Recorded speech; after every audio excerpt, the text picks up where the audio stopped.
IPL 18வது season விரைவில் தொடங்க உள்ளது. இந்த சீசனில் டெல்லி கேபிட்டல்ஸ் அணியின் கேப்டனாக ஆல்ரவுண்டர் அக்சர் படேல் நியமிக்கப்பட்டுள்ளார். இதை அந்த அணி நிர்வாகம் இன்று மார்ச் 14 தேதி அறிவித்துள்ளது.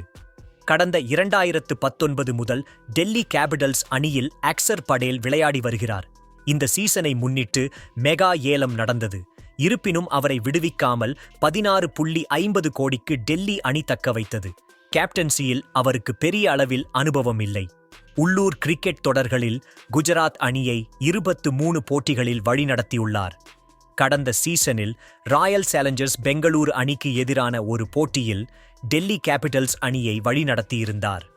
அண்மையில் முடிந்த சாம்பியன்ஸ் டிராபி தொடரில் ஆல்ரவுண்டராக சிறப்பான ஆட்டத்தை அக்சர் வெளிப்படுத்தியிருந்தார். டெல்லி கேபிட்டல்ஸ் அணியின் கேப்டன் ஆனதை எண்ணி பெருமை கொள்கிறேன். ஒரு கிரிக்கெட் வீரராக நான் வளர்ந்துள்ளேன். மேலும் அணியை வெற்றிகரமாக வழிநடத்த முடியும் என நம்புகிறேன்.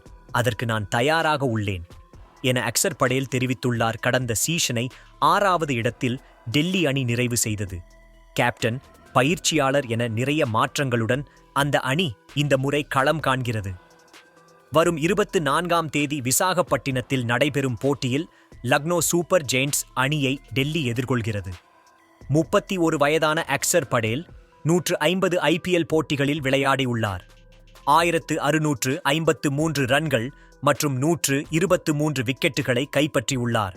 பஞ்சாப் கிங்ஸ் 68 போட்டிகள் மற்றும் டெல்லி கேபிட்டல்ஸ் 82 போட்டிகள். அந்த அணிகளுக்காக அக்சர் படேல் IPL தொடர்களில் விளையாடியுள்ளார் என்பது குறிப்பிடத்தக்கது. நன்றி, வணக்கம்.